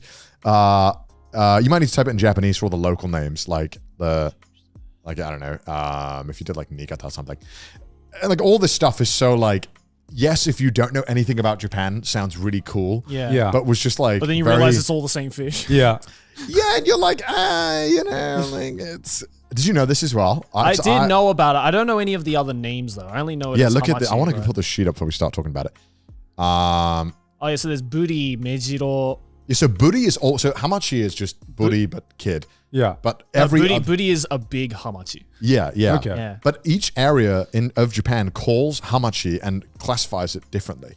So whenever you go to like Osaka, hamachi is different to what it would be in like Niigata or something. Yeah. Right. So I was like, this is not helpful at all. Like, what is this? Like, can you tell me what this is? Because you're charging me so much fucking money. Oh yeah, for there it. we go. There it is. There. So it's like hamachi, tsubasu, fukuragi. Yeah. Inada. It's all the same fish though. Yeah, it's all the same fish, but they're all different things. Yeah. Mejiro. So so wherever you got it from, it'd be like totally different. Yeah. And kind of coming from Japan and paying, bonito. Bonito is such a cheap fish. Yeah. Like getting like a seared bonito is like fucking $1. Yeah. And like I'm sure it's a little expensive to get it. Yeah, but I'm like, come on, man, come on. And it was just so expensive. And I the whole trip, I was just like, why? Why do they do this? Why do they spend so much? And I couldn't enjoy it. And the best part is, you know what I've learned now? What? And it had, by the way, I didn't know this, it had Michelin stars. Of course it did. Every single Michelin star restaurant I've ever been to has the most bomb bread ever. Oh yeah. The bread is absolutely off the charts. Probably my favorite thing. That's it. I don't know if I mentioned this in like a previous episode, but it's every time I see or hear someone going to a Michelin Star restaurant, it's just what always fires off the alarms for me is when they can only talk about the fucking bread. The bread was godlike. How was the bread? Yeah, it was godlike. They brought out smoked butter. I'd never even heard of that. That was so godlike. I don't even know what that is, but it dude, actually, one of my favorite parts of this whole thing. Okay, number one, right? I absolutely viscerally hate it when restaurants do this, especially when you're paying so much money. He's like, the bread comes out. He's like, do you want some olive oil? I'm like, yeah, sure, why not? He goes, okay, puts the little tray down and then goes from like such a height and pours olive oil and it's like splashing on this thing and pissing. Like, you know when you piss on the bowl and they're like, little thing. I'm like, what are you doing? What are you doing? Stop. Just pour it in the thing. It's like getting on your face. I am not 2 years old. I am not amused. Oh, wow. Whoa, oil pours down straight. What do they expect you to be like? And then I thought that to myself, and the table next to me, they were like laughing. They loved it when they did it. I was like, this is such an unserious thing to do. It's such you trying to tell me about all this negi and bonito and umeboshi and dashi that you use and everything, and you sit here and spray olive oil all over me, and I'm like, why? Just give me the olive oil. Fuck off. Don't pour it like I'm in some kind of budget circus. I'm not amused by this. It's like, you know what? I can pour it myself. It's fine. Give me the olive. Give me that. Stop pouring it all like that, you fool. And so then the main course was like this like chicken, right? And so this guy, you know how it is. This is my least favorite part of Michelin Star restaurants. They yap, right? They love to yap. Yeah. If you've especially in European ones. If you've never been to a Michelin Star restaurant, don't. A lot of the time, I just think it's not worth it. You take so much goddamn time, and they just so yap, and then you lose all your money. I just wanted to spend a normal amount on the meal. I didn't realize I spend that much. So he comes out, right? And he goes, "This is the most expensive chicken in the world." And I was like, I was like, sure. He goes, every chicken has 10 square meters each. I was like, that's like in a Japanese apartment. Yeah. Like, why do these chickens get so much? He's like, they get raised for this long. And then we cook the chicken breast 6 different times. Oh my God. We sear it in water. We sear it while boiling it and then do all this shit. And I was like, okay. And then I ate it and I was like, this is really good. But my whole time I was thinking, yeah, but my guy in Tokyo, he does a fire negima and he cooks the chicken so good. And I think it's better than this. And that shit's like 200 yen. It's like 300 a stick. I'm like, I think this is just not worth it. But they did bring out this one thing they did bring out, which again came with the bread. Yeah. It was chicken butter. Chicken butter? It was like, I don't know, like grinded down chicken into butter, and it was smoked. It was godlike. That was the best part. I was like, get rid of this. Stop making this expensive chicken. Give me the chicken butter. Just give me a whole vat of this. I will eat that. Now, definitely all they did was just grab some fucking Devondale butter and then just put some chicken salt in that shit. And then mix it up, you know? So I can make that in Australia. I had the most awkward dinner at 6 o'clock. I was like, I'll just have a starter. I'll just have a little nibble. Can I have some water and bread, was like, please? what's wrong? You don't want to have like food? I'm like, no, I'm just full. God, that reminds me of like the most disappointed I've ever been at a restaurant as well. Because it's like, worst. I didn't want to go to a Michelin Star restaurant. Yeah. Well, maybe you should have done your research. You always find yourself in one. I just thought I'll just book it. It'd be nice, fun. Yeah. Because I remember, because like one of the most disappointed I've ever been to a restaurant is, so there used to be a restaurant actually that me and Sydney discovered one day. Oh yeah, another one, yeah. And it was like, it wasn't exactly like a bougie restaurant, but it was like, let's say like mid-range, you know. There was, we went to this place and it was kind of like a bar, like a bar/restaurant kind of deal, but you know, you could tell that the chef was really, really passionate about his food. And so he goes to this bar, you know, have a few glasses of wine, and then, you know, we got to know the chef. Like we got to know the chef pretty well, because he'd always like make us try these, you know, different dishes, and it had, you know, it had some really, really good fucking dishes. I remember he was like trying some really experimental stuff. We had like a ostrich katsu, which was one of the best fucking katsu I've ever had in my life. That sounds kind of fire. And he made wasabi ice cream, and I was like, this is... Dude, wasabi ice cream goes hard. I was like, this is some weird ass shit. I don't know if I like this. Had a bite, and I was like, this is one of the best scoops I've ever had. What are you cooking, sir? We're all cooking. Yeah. And he said, you know, one day, a few years ago, he said, oh, unfortunately, you know, we're shutting this restaurant down. And Mr. City was like, why? Why are you shutting this place down? And he goes, oh, I'm actually opening a new restaurant. And it's going to be like near Ebisu. So, you know, much more central than where we are now. Yeah. So I was like, oh, cool. We'll come visit you one day because you do some bang ass food, and it's like the chef was like really, really personable as well. So we just really liked the vibe. So it was the first time we were like, damn, okay, new chef. We're gonna see what this artist cooks up next. We stand. Yeah. We follow wherever you go. I'll follow this artist, you know. I'll follow this cook. I'll follow this chef. And so a few years pass, and me and Sydney were, you know, we wanted a date, and we just remember this chef that we met here, and we remember the name of his bar here, and we were like, oh, let's see if he actually opened up his restaurant. Search up the name, and lo and behold, he has opened up a new restaurant with the exact same name of the old restaurant. So we're like, great, all right. Opened up a new place, he's made it. Let's go. Like, I remember he was such a nice guy, great food. Let's go check out his restaurant. So one of the big weird things at first was like we tried booking a seat, and there's only one time available, and they say you have to arrive 15 minutes or 10 minutes prior to this booking. Okay, and we were like, me and Sydney was like, that's a bit weird, but you know, maybe he's trying to go for some higher class restaurant. Okay, we get it. Chef's trying to make a name for himself. Whatever. Sure. Let's go give it a try. And so we turn up on the day, and we soon realize that there are only. This is when the alarm bells start ringing. There's only 15 seats in the entire restaurant, and the restaurant is just one single room, and then you have like the kitchen and the chef, and it's just a square counter around the kitchen, and there's 15 seats, and everyone has to turn up at the same time because they are going to prepare for you a kind of like a 7-course meal or something, right. And it is literally like something out of the fucking menu.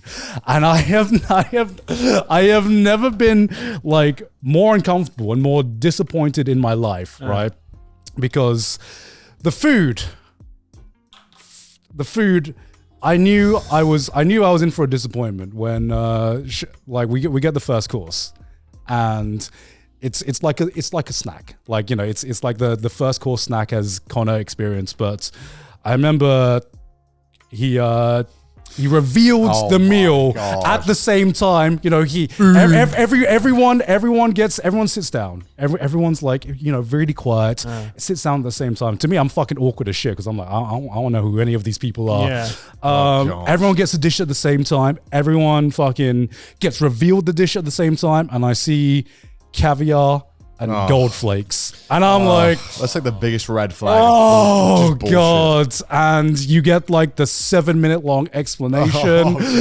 And so these gold leaves were handpicked from the mountains of Toyama. It's like, I don't care. Yeah, and it turned from, you know, the old place where the chef was all obviously like very passionate, trying some experimental stuff, to just like the most bare bones basic. Yes, here's some caviar with some gold leaf, and we use some French cooking techniques to make this soup that goes along with it. And I'm like, bro. So did the food quality, like obviously the menu changed, did the food quality get more expensive?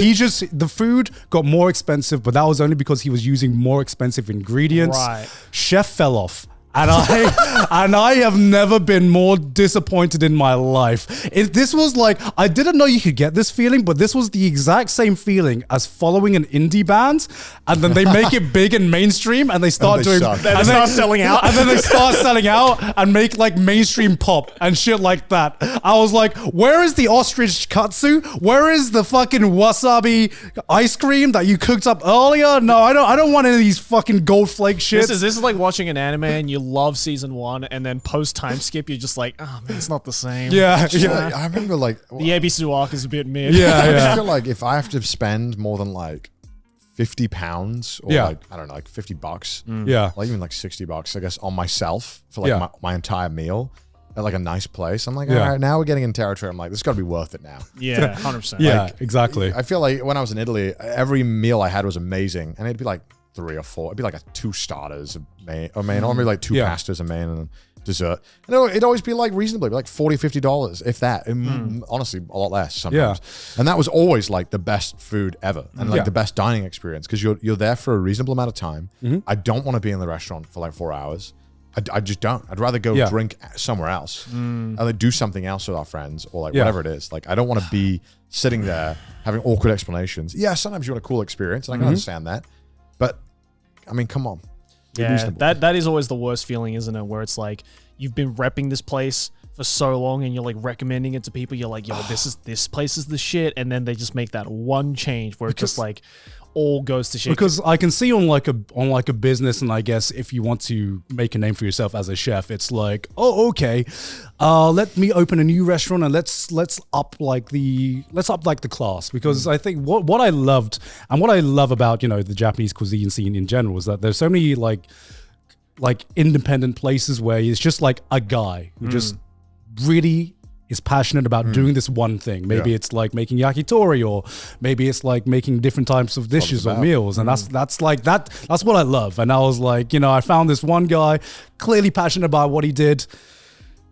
Fucking sold out. Yeah, I had the same thing with one of my favorite like skim-in places when I was living up in Saitama at my uncle's place growing up, and like this place was like right next to my uncle's house. Used to go there every lunch because he would just make this like the most amazing spicy skim-in ever. And I don't know what he was putting in this thing, but it just hit so much different to any other thing. And you know, this is like a relatively like down to earth kind of like, you know, skim-in place, right? Like it's like less than 10 seats, and there's just one dude in there who's just making it all. And like, you know, you go there often enough and you get friendly with the dude and you start talking to him. You're like, okay, this guy just clearly wants to make something like cool and delicious and whatever. But then I remember after years of going there, I went back one day and there was like 3 other people behind the counter.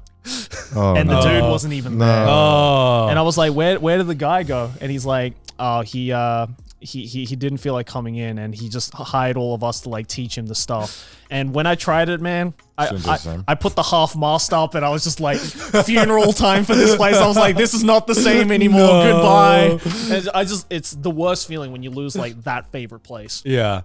It's like, you know, someone trying to replicate mom's cooking. And it's just like, you know, sometimes you try to do it, and it's like, I'm sorry, man, but you're not my mom. Yeah. You can't replace my mom, man. You can't do that. You're not my dad, man. Go on. Nah, can't do that. Went to Wales as well. That was fun. Yeah, how was Wales? As well. Yeah, Wales was great. I actually went around Wales this time. I was like, I'm going to drive around and do some touristy stuff, I guess. Yeah. And see the stuff that I saw when I was probably a kid. I saw you went to the longest town name again. I did. Yeah, it was super close to me, so I was like, you know what? And is there actually anything to do there? There's a giant gift store. Sick. What are they gifting? That place? No. There's a lot of stuff nearby gifting. There's like a giant gift store. Filled with like all kinds of stuff, because giant. Do they bank on the town name though, or because the train station, they'll get like when I went there, just it closed, but when I went there last time, there was like 8 buses, giant buses filled with tourists that just come to take pictures of it.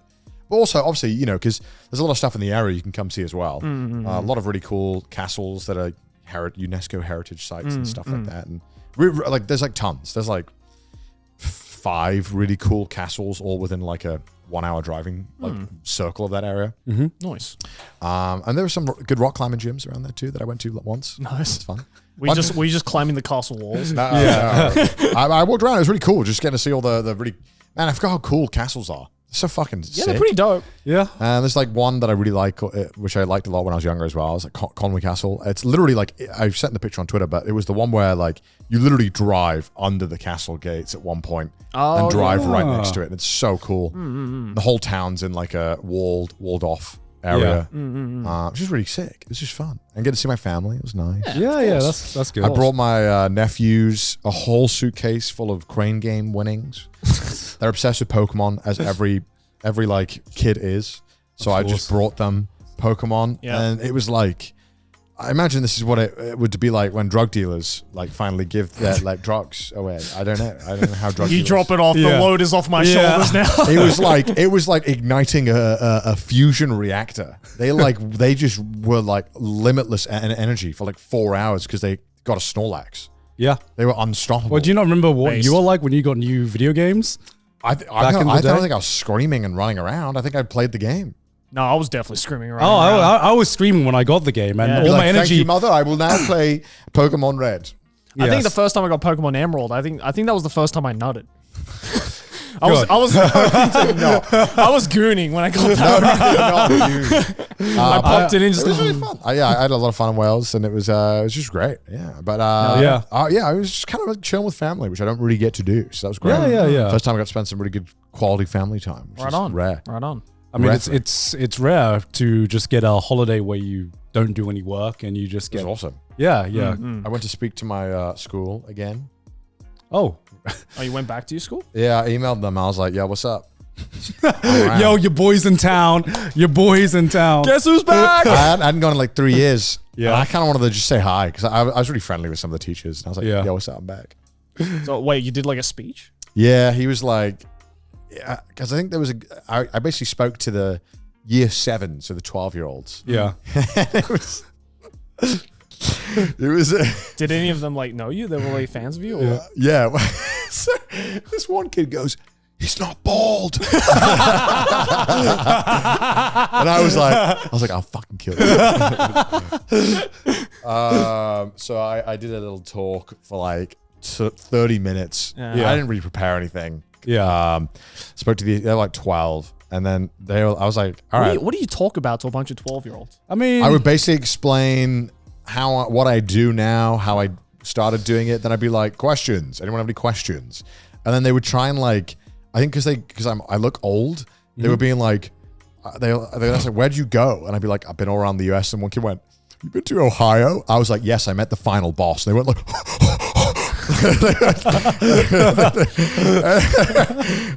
they were like, how does he know memes? How does he know this? I was like, it's my job.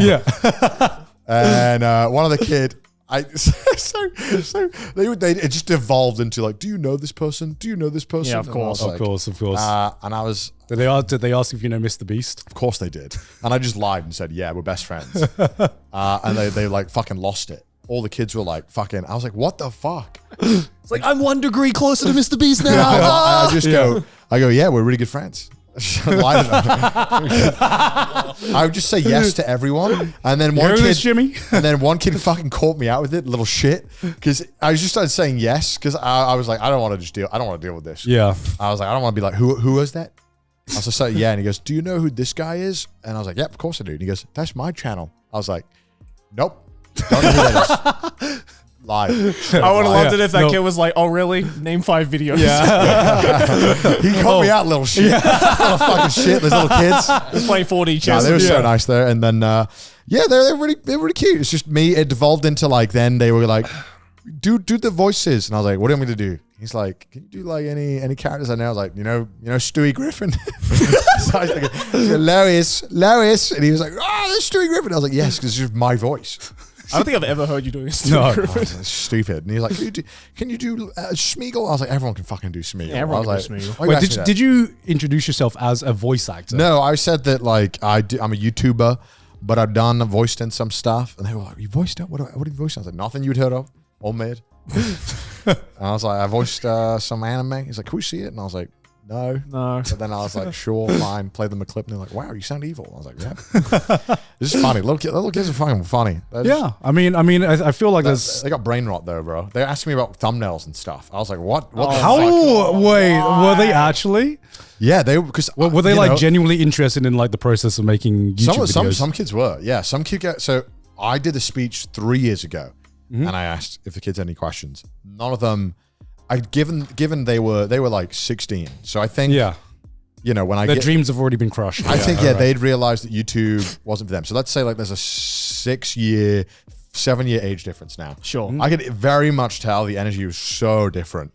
Between like what they were into nowadays, it was very weird, and they're also they chirped up a lot more. I don't know if it's because they were younger. They were just talking over each other and talking, and I was like, "Shut up!" I don't know if I was allowed to. Yeah. I was just like disciplined enough. I was like, "No." I was like, "Wait your turn." It was strange because all of them. One kid goes like, "I got 1,000 subscribers. How do I grow my channel?"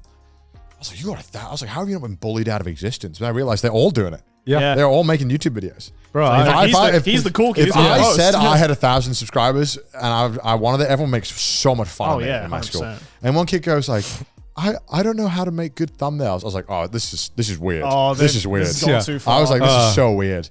And like they were starting asking stuff like that. And then they were doing, one kid goes, do you make thumbnail faces for your thumbnails? I was like, oh no, it's over. It's over. All these kids know. They're all. And then I go, what do you mean? They go, and they all in unison, like 10 kids go. I was like, I'm scared. This is weird. This is so weird. They know too much. I was like, why do they know soy faces? How? Why do they know this? And they all know it. Like it's like it's like a Cartoon Network show for them. Yeah. It's so strange.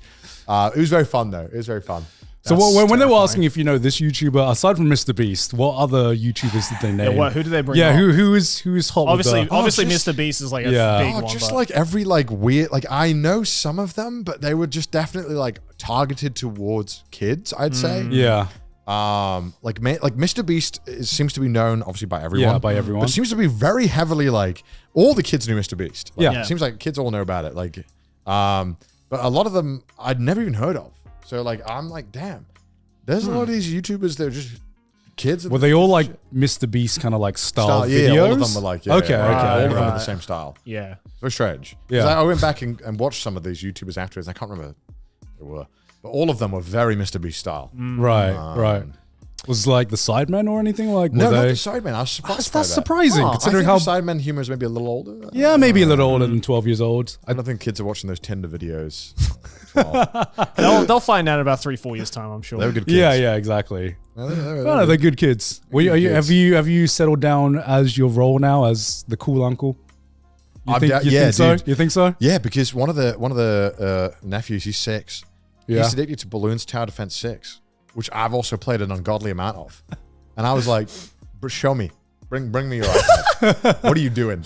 He's like, I can't get past this. I was like, you're boosted. This is unacceptable. You are from my lineage. Yeah. You can't be bad at this. And so I was like, let's sit down. Let's go over this. And I was like, show me what you do. He's putting all these monkeys down, not upgrading them, no cohesion. He's like, I know a trick though. You can get free money with a banana farm. I was like, I know. I was like, show me what you're doing with it. And I was like, no, it's just so poorly optimized. And I was like, there's no wonder you can't do hard. Let me show you. And we're going through it. He's like, but I want to see what the helicopter. I was like, no, focus on the hand. Stop putting down towers. We need to upgrade the ones we have. And he's like, I can't do it. And I was like, well, you will do it. I will teach you how. So hopefully he'll be fine now. Yeah. Let me show you. Actually, have a picture. Don't go too harsh on the kid though, because then you're gonna like plant a seed of trauma. I was nice because I could tell when I'd be like, I really think we should do this. I could tell when he really didn't want to do it. Yeah. And I'd be like, I just think you will do it. Yeah. You will now. You will do it. Whether you like it or not, you will do it. This is. Oh, cute. I was playing. Look at me, look at me like you're like lecturing like in the war room coaching. You're like, all right, you need to do this. You need to do this. Oh yeah.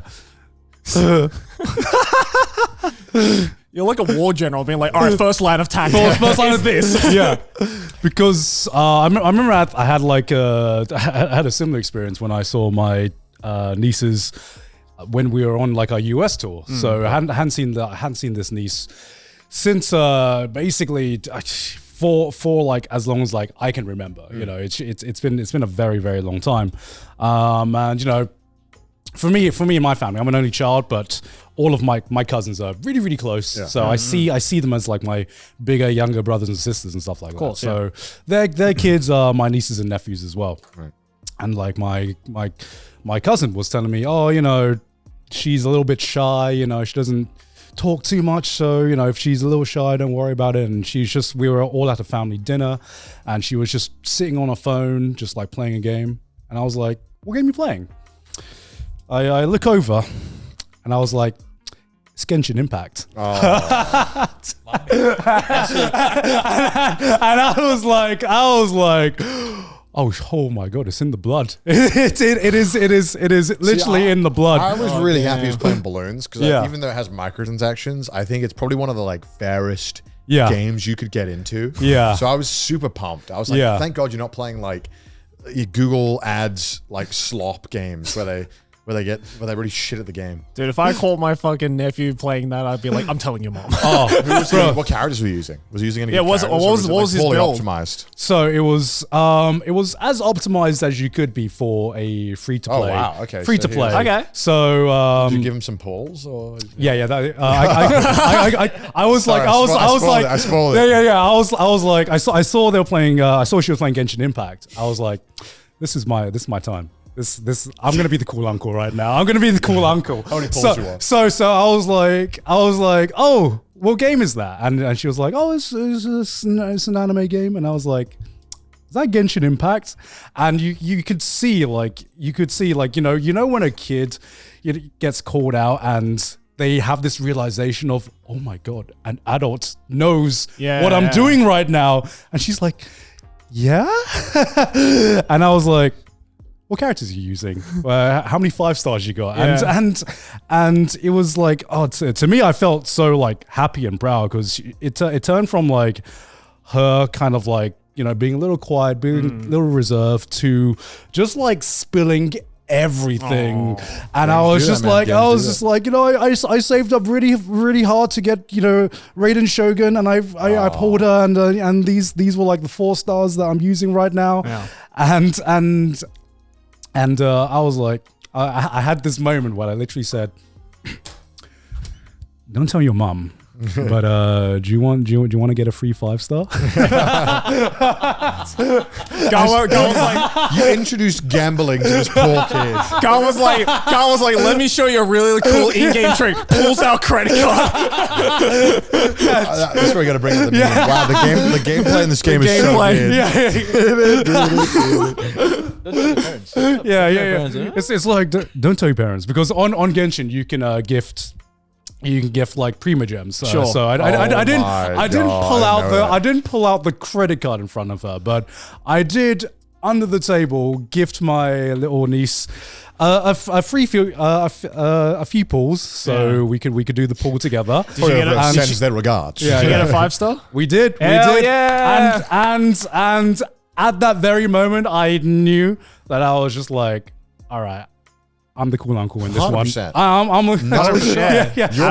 Because like forever gonna be the coolest. Yeah. Because my cousin didn't know what was going on. We were just like, all right. We'll do a feu pulls together, right? And so send us some Prima Gems. Did a pull together. We're like, I didn't get the 5-star. You know what? Don't tell your mum. Let's just do one more. Let's just do one more. And you know, Gacha God smiled on us. We got it on our second 10 pull. And I think you know when we were like, oh, that's some core memory shit. I think I just made a core memory for her where we pulled together and we got the 5-star and her face lit up like, I don't know. For me, I was just like, oh, this is what being like a parent feels like. Yeah. Just seeing a kid's face. That's the best part of it, right? Yeah, just seeing so I'm the uncle. I don't have to go through all of the stuff. You know, I don't have to go through the baby phase of changing diapers and all that shit. Moment. But I saw her face light up. And I was just, it was just such a good feeling. Yeah, I was best Primo Gems I've ever spent in my life. Hell yeah. Yeah. Gives nephews. Yeah, gifts and nephews as well. New Year's money, no. Yeah, and The gift of gambling. The gift of gambling. And you know, I met my nephew in England as well, and then I, you know, talked to him as well. He was also a little bit shy. I don't know why everyone's shy in my family, but Kids are normally shy. Yeah, kids are normally shy, but I found out from my auntie, from my cousin, that he has been reading One Piece. So I was just like, you know what? Sydney brought like the first 20 volumes of like One Piece and just never fucking read it. Yeah. So let's, you know. She won't know this is going on. So I was like asking Sydney, do you want to have the opportunity to be the cool auntie? You know? Yeah. You can be the cool auntie with one simple trick, baby. All you need to do. Gifts. Yeah, give them gifts, basically. Works on politicians. Why would I work on kids? Exactly. So basically, the secret is just bribing your nieces and nephews to be the cool uncle, and Works every time. works every time, baby. And they say money can't solve all every time. problems. How was Thailand though? Was it good? Thailand was good. I also took a trip to Thailand as well because it was technically our honeymoon. After all this time. This has been like the most anticipated honeymoon of all time. Yeah, right? Oh yeah, I mean, The generations have been hearing about yeah, I mean, it's been like 2 years and just never had a chance to do it because of scheduling, basically. Because you know we got married and we had like a mini moon where we went to Bath, but love Bath. It's a great little town, but at the same time, it's fucking Bath. You know, it's. The Damn. strat seems to be keep having mini moons and just being like, we'll do it someday. Yeah. So we got married, had a weekend in Bath, which was a good little break mini moon, but it was only like a weekend. And the reason we did that was because we had to fly to LA, literally like the day after or something like that. So we wanted to celebrate sometime, but still we were like, oh, we'll have a honeymoon. That was the someday. entree before the main course. Yeah, exactly. We'll have a honeymoon someday. And then we just never had like a good 2 weeks where I was like comfortable being like, all right, I don't have trash taste. I am ahead on videos. I am ahead on my main channel. I can take these 2 weeks off. And that just never happened for 2 fucking years. And another reason was as well, I don't know why, but just the pressure of booking a honeymoon. You know what I mean? It's like the honey. Where'd you choose? Where the fuck do you choose? So we were like, we're gonna go somewhere we've never been before. You know, maybe we're gonna try somewhere in Europe, maybe Iceland, maybe, you know, and then But we got to make sure it's like a great experience. Exactly. You don't want to like risk it with like a potentially shitty place. Exactly. Right? Yeah. We want to go somewhere new, experience somewhere new, but it's got to be the honeymoon. You know, it's got to be somewhere at least a bit more luxurious than just, you know, a standard trip or something. We want to do something to treat ourselves, and there was just so many different factors that I just kept pushing it on and on and on until I was like, honey, fuck it. Let's just go somewhere we know, like Thailand. I know a place. Honey, I don't know if you know this, but I think I know a place. I know a place, and I think we're gonna like it, and I think we can have an opportunity to treat ourselves and do some things we've never done before. So we ended up going to some of the islands in Thailand and just having like a week and a half just to ourselves. Some days going out and basically exploring some of the more beautiful sides of the Thai islands. I went snorkeling for the first time. Oh, how was that? It's so fun, man. Yeah, right. Was the water like super clear and blue? We were really lucky on the day because so we ended up going to Thailand, unfortunately, during like one of the worst heat waves in like the history of like Asia. That sounds bad. Which was, I mean, how hot are we talking? bad, like 40 degrees Celsius in 100% humidity. It was bad. It was bad. Not fun. Yikes. But it wasn't as bad on the coastline and on the islands. Yeah, at least you get a like sea that. breeze, right? Yeah. But so we went snorkeling on the first 2 days, which was pretty damn hot. But thanks to that, the water was very, very clear. And I think I got like a baby version because of snorkeling, because they were like, okay, we can go for like a bit more adventurous, or we can just stay on the coastline a little bit more and not have anything dangerous and just stay near the boat. And I was like, I want the easy version. I don't know. I still fear the ocean. I'm still fucking terrified of the ocean. Give me the baby version. But have you guys ever been snorkeling before at all? Yeah, I love snorkeling. Of course you have in Australia. Yeah. Like every weekend I used to go. Yeah, like every weekend. And I've done it in some real fucking nasty waters, like real dirty, gross. Oh, really? Like where? Like lakes. You can snorkel. Is this in the UK? Yeah, you can snorkel anywhere. You can snorkel as long as the water's deep enough. You want to snorkel in the UK? Do people do that? I have never heard of anyone snorkeling in the UK. No, I mean, There's loads of. If you go to any seaside town, they always sell those budget like snorkeling kits. What can you see? Nothing. It's just mud. Nothing. I also did a lot of pool snorkeling.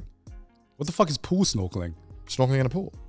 Instead of goggles in a pool, you just wear a snorkel, and then you see the flippers. bottom of the pool. What the fuck can you see? The piece of shit, just like that 10-year-old. As a kid who really enjoyed swimming, being able to put the flippers on was kind of like fucking cool. Yeah, I could not get used to the flippers. What? They're so fun because you just go fast. Yeah, you feel like a mermaid. Yeah. Especially when you get older, because you get the big flippers, bro. It's so cool. And then when you learn to like kind of do like shallow dives as well, like holding your breath and like kind of doing the dolphin kicks, bro. Yeah, I never learned any of that stuff. So I was like, every time our instructor was, because I had to have like a life jacket on, because they were like, if you're a beginner, here's a life jacket. Yeah. Oh, wait, you had to snorkel with a life jacket on? No, just having a life jacket with us. Oh, right, yeah. Yeah. So what we were allowed to do was... I was going to say, how do you go underwater with yeah. Your face is like... You're like, damn, this is so immersive. Yeah. So what they gave us was a life jacket that we could hold while, swimming around. And if we wanted to dive deep, that makes sense. then we have the life jacket on top and we dive down just in case. The life jacket says to any boats, hey, there's going to be, if in case there is someone underneath here, just in case. But that was required. But I could not for the life of me figure out how to dive down deep with these flippers on. I just could not get used to them. Yeah, because I don't know. What's like the right technique? Are you meant to like it's one of those things I never really thought about. I basically just go head in, and then the moment I can feel that like at least a part of my flippers is under the water surface, then I kind of just start doing dolphin because you pull yourself under with your arms. Yeah. And then you just start fucking going for it. Yeah, because I didn't want to, because I was afraid of like, I was afraid of going too near to the coral, so I didn't want to like hurt yourself. You can definitely hurt yourself with the coral, but just sharp, right? Very sharp. Yeah, I mean I do hate this thought, but it was like the first time I went underneath and just saw all the fish and all like the sea life just swimming around me. It's sick, but then also I hate myself that my first thought was, this is just like Subnautica. Nothing wrong with that. And it is pretty accurate, actually. I mean, true, but I remember I used to do it in a lake, and I really hated it because I couldn't see the floor. Yeah, and so sometimes I would keep paddling, and I would just slam my head into the fucking ground. Oh god! But I would put my hands out, and I would get my hand caught in all the like gross like bottom seaweed. You're slimy. And then I remember like one time I don't know why, I was just fucking such a stupid kid. I was just grabbing all the shit off the floor, and like a fucking fish just flew out of it and like hit me in my shoulder. And it scared the fuck out of me. Yeah. But also I hate how when you go like pretty deep, I really couldn't get used to the pressure on my head. No, I didn't go that deep, to be fair. I mostly stayed, I dove a little bit, and then I never went too deep right on like the sea floor or anything like that. I'd be like paddling, that Akira meme where his head was like, I'd be doing that while I'm going down, like, oh, fuck, this hurts. I don't know how people get used to it. It hurts so fucking much. I think the deepest I've been was like 10 or so meters. Oh, without like an oxygen tank, just straight up. Yeah, well, 10 hurts a lot. I was doing like the astronaut helmet, like. Well, that won't hurt your head. Yeah. I mean, it's my head that hurts. No, it will though, because you still have to get used to it, because the inside of the helmet is the same pressure. So is it you really? still you still have to like You know, like Wait, open up your ears and stuff like that. Is it not pressurized to the? I actually don't know how this works. It's you have to gradually fall down so that your ears, you can get your ears to pressurize. Oh, wait, does the oxygen not pressurize to? I don't think so. At least the one I did in the Philippines didn't. Yeah. I don't know. Wait, no. I don't know actually. I don't know. I don't know how this works. Yeah. Either way, it fucking hurts your head when you dive too deep. Yeah, definitely. But I mean, it was just cool seeing all the different fishes. I'd never seen this many fish in my life because I'm so used to being terrified of the ocean because sometimes you dive in and you feel something at the feet. Oh fuck! And I'm not used. Like I'm used to just not having water clear enough to see anything below me. Yeah. And that's when I get fucking terrified. Yeah. Right. Yeah. I wouldn't mind if I can see it. Mm-hmm. I'd be like, all right, that's kind of weird. Yeah. But whatever. But knowing that anything could be there freaks me out. Not knowing what it is. Yeah, I just step on a jellyfish and just have the worst pain of my life in 2 seconds. Yeah. I'm just like praying. Have you ever you stepped on a jellyfish before? No, I'm terrified of it though because it just sounds so bad. Yeah, I'm fucking terrified of that as well.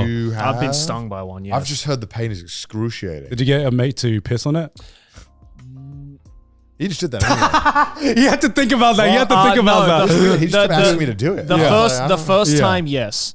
The first time, yeah. Yeah, and then the second time I didn't because I learned from the first time that it doesn't do shit. I just don't got a full tank ready to go. Like if you were freaking out, I don't think I could perform. I think I'd be like, trying. I think it'd be like really you're in awesome. excruciating pain. It's just like I have stage fright. No, as in like me, the pisser. If I was the pisser, I feel like I just don't think I could piss on demand. No, I couldn't. If I need to piss, especially if I'm in the ocean. Also, it doesn't. I probably pissed like 4 times. Yeah. Also, it doesn't do shit, so it doesn't even matter anyway. But yeah, it's like a terrible pain. It's like the shaking a Polaroid picture levels of advice. It's like everyone knows by now it doesn't help, but some people are like Outcast lied to us, man. You're not supposed to. Yeah. Yeah, and we basically just were allowed to go island hopping as well. So, so we had a whole boat to ourselves, and they were like, "Where do you want to go? Do you want like a guided tour, or sometimes we'd see point to an island? Yeah. Or if you just you point a general direction, point to an island, and then we can go explore that." And that was I don't know that was it's kind of neat. That was fucking cool, and I finally I learned kind of how a sail works as well, which I don't know. I guess like I had, we had an engine, but we had a sail as well. And I was just like, the wind's going not the direction that we're going. And I don't know, like my little baby brain was just like, okay, well, how do sails work if the wind isn't going kind of like the direction that you're going in? Like, this is not how it worked in Wind Waker. Yeah, that's not how it works in Wind Waker. You had to literally change the direction of the wind. Yeah. And I probably should have known this from like ages ago, but, asked the sailors, so how the hell... Zigzag. They zigzag normally, right? Don't they? No. Well, in his case, he had an engine. Oh, it was an engine. No, it was an engine, but we had a sail as well. Yeah. And for a lot of the times, unless we were going directly against the wind, we'd have the sail, give us some extra propulsion. Yeah. But actually, the boats would go faster. The boat will go faster if the wind is not going directly behind you. Yeah. It's really? Yeah, it's when, so you angle the sail so that the sail creates a different pressure between like the angle of the wind that will create lift in a a directional, like in one direction that is not forward, and the rudder at the bottom will create lift, or with the water resistance will create lift in the opposite direction. So you go kind of cancels each other out. Yeah, so they cancel each other out and you go forward. I was like, that's interesting. So it doesn't, so unless you are going directly against the winds, you can use a sail to, you can use a sail with the wind going in most directions to propel yourself in a completely different direction forward, which I didn't know that. When I was sailing, you could go into the wind, but you'd have to zigzag. So if the wind's coming this way, you'd have to go like 45 degrees. Yeah. And then turn 45 degrees. Right. And so you kind of have to like do that. But obviously you do it for quite long stretches. It's not like you're always doing it, because obviously turning is a fucking pain in the ass. Did you have was it a sail where you had to like duck under it, or? No. Okay. It was like, it kept fucking hitting my head when I used to do it. It's so annoying. That's probably why I'm like this now. How many brain cells have you lost? Yeah. Hitting your head on a sail. Well, because you sit down and when you're sitting down, it's head level. Yeah. So you have to like lean back. Yeah. Yeah. Underneath it, quickly just run to the other side and then sail into it. Jeez. Yeah, I love sailing. Sailing was so fun. Yeah, it gave me an appreciation of just the kind of like the sea life and the sailor life. Yeah. Because you look one direction and there is just fucking nothing. Yeah. Ocean as far as you can see. Take that, flat earthers. And then you just imagine the excitement of just you're going to sea or something. You're at sea for a while. You just see a piece of land and you're just like, let's go fucking check that out. Yeah. what's on that piece of land? What's around this there? Is just like one piece. I feel like a pirate. This is how the straw hats must feel. I mean, people were insane sailors back in there. Imagine like navigating the world by just a compass. That's fucked. It's not even a compass. Sextant. Imagine navigating the world using the position of the stars. Yeah, that's pretty crazy. Yeah.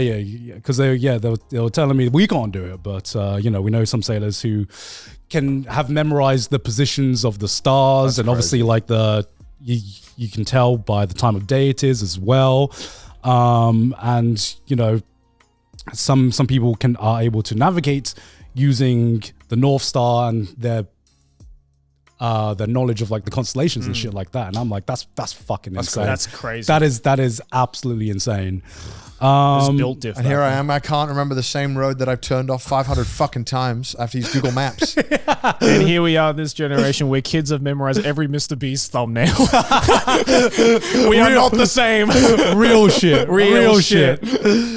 But that's still nowhere. Like, I'm still terrified of the ocean. I remember there's one point where they stopped us in the middle of the ocean. They checked. Number one, I was like, is there anything dangerous around in these waters? And he's like, oh no, there's nothing too dangerous. And so he was like, oh, do you want to dive in this in the ocean? I was like, cool, that sounds cool. And he's like, okay, just a moment, I just got to check if there's any jellyfish around. And I was like, thought you said there wasn't anything dangerous in the ocean. And he's just like, oh no, these kinds of jellyfish, they probably won't kill you. It'll just hurt a lot. So he was technically correct. He was just avoiding severe pain. It's like, it's not gonna kill you. Stop being a pussy. It's like, what is the level Stop of being a little bitch? In the water. Oh, no, you don't understand. I'm British. Anything that causes pain to me is a higher level of danger than anything you guys are used to. But yeah, I remember we stopped in the middle of the ocean and he was like, okay, do you want to jump? And I was like, can I say no? Can I say no? It's like, nope. So they had this entire thing where you have like the proper pirate experience where they had like an entire plank and the ship was a pretty big ship. It was like 2 stories. And just imagine what the fucking pirates felt, where you had a ship, it's the open ocean, I can't see shit, and anything could be in the water, fucking jellyfish. Said there might be baby sharks around as well, which apparently aren't dangerous, but... Fuck, I'm so upset that was the first thing I thought of. Yeah, but he was like, all right, do a jump. And I was like, do a flip, do a flip. And he was like, do a pose for the camera as well. And so I go out first and I'm on the plank. And so I turn around, I look down and I was like, I don't know, this is a ship, but that looks a lot higher than what I'm used to. But I was like, you know, Olympic divers, they dive from like much further heights. It's whatever. Yeah. And so I turn around and Sydney's like, go on, you pussy. Go on, fucking do it. Go on. My lord. What, you're not going to get a picture for our honeymoon? Go on, do it. And so I was like, all right, 3, 2, 1. I jump, I turn around and I try to do like a fucking pose like that. So as I'm doing this pose, I didn't realize I shifted my center of gravity. I start spinning and I was like, okay, I should correct myself. Oh no. As I'm correcting myself, I you know, in some moments you are stuck in two minds. So I'm starting to swivel, right? So I'm like, do I try to go head first, or should I try to go against the momentum and just try to pencil it? Oh, no. And being stuck in two minds, what ends up happening is I try to do both at the same time and realize that was a massive mistake. And before I could correct myself, I just have the biggest fucking belly flop in my life. That must have fucking hurt. Yeah. I felt like I got hit by a truck. Well, it's, yeah, I mean, especially concrete at that point. Yeah. And I think that was the biggest belly flop I've had in my life. I've done it in pools before, right? But not from like a massive ship. Mind you, I'm also in the middle of the ocean as well. Yeah. So I just luckily it hurt as hell. God, I would have paid to see that. Did you catch it on video or picture? Huh? I got it. We have a picture of it, but we didn't. He didn't film the whole entire video. Damn. Swim back to the boat. The guy brings me back up with the biggest smile on his face, and he goes, "Do you want to go again?" And I'm like, "No, I'm good. I don't need to jump again." It's like, you just ate shit, dog. Yeah. Damn. Oh my lord. I would have paid to see that footage. But did that. Went deep sea fishing as well, which was fucking cool. Damn, you're checking off everything. Yeah, I mean when you have like maritime, man. Yeah, when you have just a boat, you know, when you have a boat, I was like, I want to do all the cool shit at sea. Yeah, for sure. And that was fucking Great cool. honeymoon then? Yeah, good honeymoon. Right on. Yeah, I was, had a few other things that we did, but probably save that for another podcast because that's going to be a whole fucking long deal. And we've been yapping already. Yeah, we guys have enjoyed our yapping though, of course. Yeah, absolutely. Hope you have enjoyed our opinions on becoming cultured and art appreciators. This just was not on my Trash Taste bingo card to talk that long about contemporary art. That would not have been on that season 5 predictions. No, not at all. But hey, thanks for watching. Look at all these patrons though. You know they're cultured because they support an amazing podcast called Trash Taste. And you guys can do the exact same thing if you go to patreon.com/Trash Taste, because every single week we release Patreon exclusive content. And this week we have a brand new one for you guys as well. Check it out. Before cooking, you have to top and tail, maybe de-string the runner of these types. What? What are carrots? Fuck, I don't know. I think it's... Is it the... Motherfucker! Celery. How are you guys so fast? What? Okay. Beans. Okay. But hey, if you want to check that out, as well as a bunch of other stuff that we do on Patreon, then patreon.com/Trash Taste is the place to go. Also follow us on Twitter, send us your memes on the subreddit, and if you hate our face, listen to us on Spotify. And we will see you guys next time. Bye.